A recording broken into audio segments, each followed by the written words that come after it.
یو تبلیغی امیر صاحب راته خبره کوله زما شاګرد دی وی افریقې ته تلي تبلیغي جماعت کې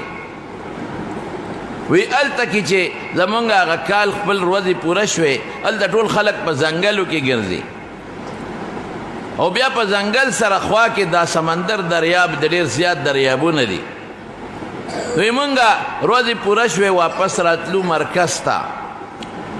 نو یخني وه سمندر دریاب په غاړه ځنګل کې اونې ته ناست یو ځان هم چای پخوله ډېره قیمتي چای وي خلک خپله پاڼو نه جوړوي او هغه څکي وی چای پخوله اور بلیږي او وی مونږ تیارې هم کوو چې یاره ځو مرکز ته چې دغه ځای نه جسته وخېږو پاکستان ته ځو وی زمونږ یو ملګری و هغه به ویښته تورول ږیره سر چې هلته لاړ نو هلته خو نه خپل شته او نه پردی نو بیا دا نه تورول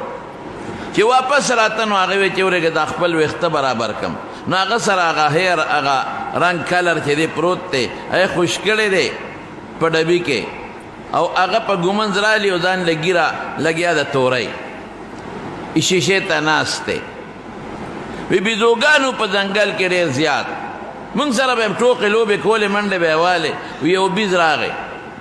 وی په لاس کې هغه چې کوم شي کې هغه سامان خوش کړی و یو یې هغه لاس کې ونیو بل کې ډبې ونیوه او منډه یې کړې او د دریاب دې منځ ته یې دواړه ورشغال کړل هغه ملګري م حیران شو چې خدایه دا څه په مصیبت وړې ده نیمه ږیره مې توره کړې ده نیمه سپینه ده دا خو لا شرم دی دا خلک به څه وایي اوس او په دې بانډه کې دا دارو هم نه میلاویږي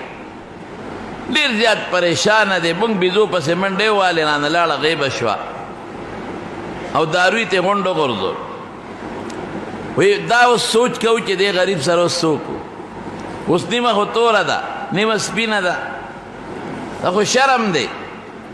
چې ته ښار ته به ځو نو پته نشته هلته به څه وخت رسو او څه به کېږي وی دې کې یو بیز راغی ډېر زیات و بیزوګان او چې کم نغري کې مونږ چای پخو نو هغې کې څه ډکي ځان سره راوړل او هغې بل کړل او هغه ایرې په ډکي ځان ته راښکلې هغه په ځان مږي داسې او دې ملګري ته اشارې کوي مونږ دې ملګري ته وایي چې هلکه داروي دله راوړل هیر کلر راشه پورې کا وی هغه وایي چې په بل غم به مې واړوې مونږ وایي چې تا ته ګوري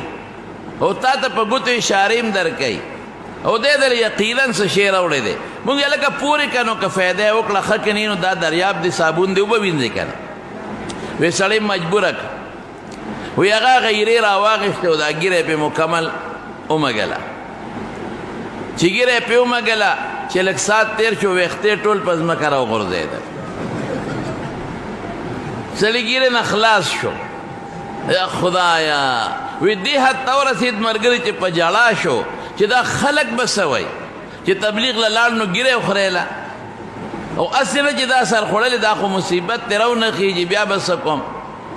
ټوله ږیره یې لاندې وغورځېده مونږ هم پریشان او خفه و وی د مارونو چې مونږ د هغه ځای نه راووتو دته مې مخ وتړه د خدای به خیر کړي څه بانې به کوو وی چې ږیره واپس راوخته تکه توره راووته یو ویښته پکې سپین نو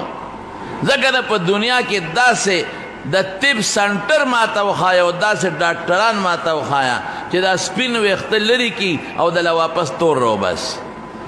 رنګونه به پورې کوي لیکن دا پویه خدای شعور بیز له ورکړې ده دا چې شمدید خبره ده چې هغه ویښته وغورځئ او واپس تک تور راوچت شي داسې بوټي م خدای پیدا کړي دي دا اکثر طالبانو ته رسول الله صلی الله علیه وسلم